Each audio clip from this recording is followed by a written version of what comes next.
Let me start off by saying, President Lula, don't worry, when we have the BRICS meeting, the issue of currency is top on the agenda, so we are going to discuss it.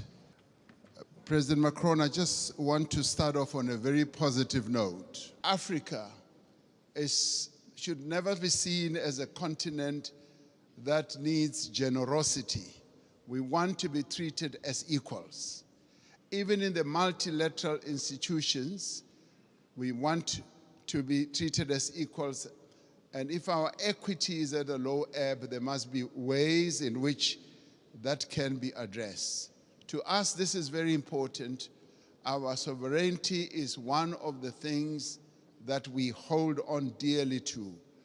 And we demonstrated that very clearly to both President Zelensky and to President Putin when it came to this issue, even as there were suggestions that, yes, we can donate this, we can donate that, we said, we want you to release these grains and fertilizers to the world market so that the world can trade in these commodities and other issues we can handle in a different way. I wanted to make that point so that it should be understood where Africa has evolved up to. We want to be key players on the world stage, want to be key players even in the financial markets and in the MDBs. Now, these are the positive things. I do, Mr. President Macron, want us to address another issue which to us is a bit of a negative. You will have heard President Sisi talking about the 100 billion that was promised in Paris. President Sassou Nguesso yesterday as well also spoke about it at the dinner.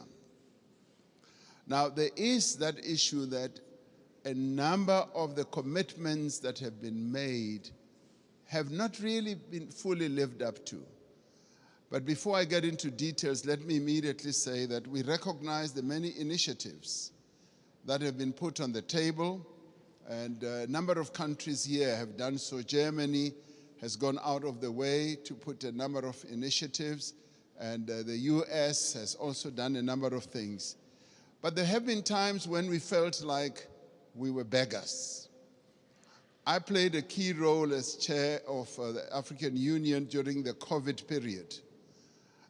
We felt like we were beggars when it came to vaccine availability, when we felt we needed access to vaccines, and the Northern Hemisphere countries had bought all the vaccines in the world, and they were hogging them. And they didn't want to release them at the time when we needed them most. And we felt like we were begging. And at times it felt like they would just be droppings from the table, that yes, we will give you that and that. And let me tell you something that generated a lot of resentment. We resented that, and it got worse when we said we want to manufacture our own vaccines.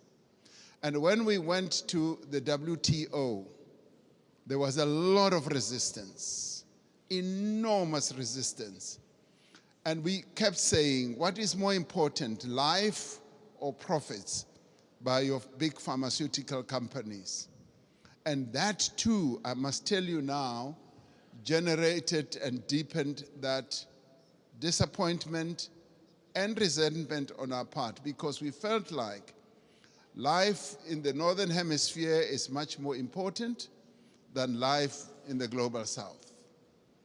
And these are issues that need to be addressed. And I'm glad that we are all seated here like this, because we've got to get to the heart of these matters and address them. Now, I come to promises that have been made.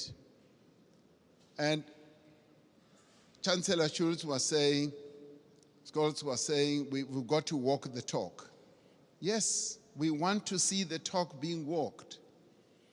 President Sassou Nguesso yesterday said at the dinner, $100 billion was promise per year. And he was saying, I've never seen that. And many of us will testify that that $100 billion has never really been made available.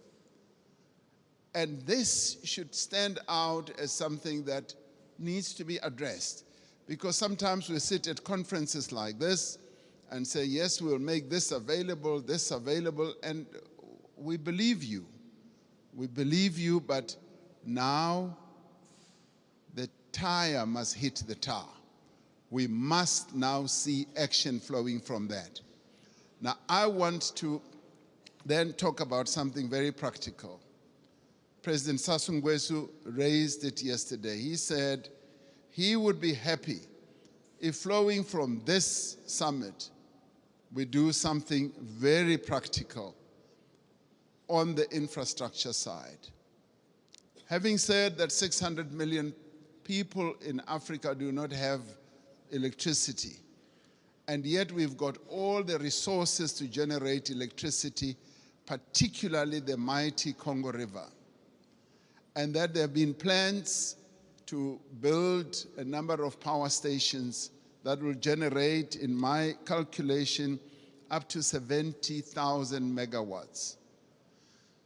And he said, and I want to speak in support of this proposal, that to prove that these summits are not summits where we just talk, flowing from the Paris COP as well as others, let us now put money on the table and collectively say we are going to address this mega project. A mega project which will in the end generate electricity for up to 12, 15 African countries all at one go. And this is a project that I think the multilateral development banks here working together, the call that you've made, President Macron, can actually fund. And where, as we rise from this, we should be able to say the Inga Dam is now going to be developed into the Inga Power Station, the one that President Sassou Nguesso mentioned, and the next one as well. If we can do that, then we as Africans will now be convinced that these summits are really meaningful. We will now go home and say, you know what, it's worthwhile going to these summits, coming to Europe, and to listen to all the promises because they are willing to act on the promises. This is what President Macron, I believe, will be one of the most important outcomes. The reform of the financial architecture, as well as a practical project, infrastructure project that is going to add a lot of value. President Sisi and I have been talking about a railway from Cape Town to Cairo for years. We will leave that for the next summit, but the one on generating electricity and building power stations on the Inga Dam is the most important, that is immediate, that I believe needs to be addressed now.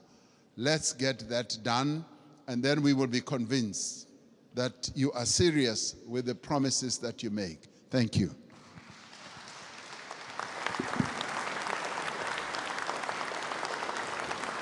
Thank you, Cyril. Thank you, everybody. Mesdames et messieurs les chefs d'État et de gouvernement, mesdames et messieurs,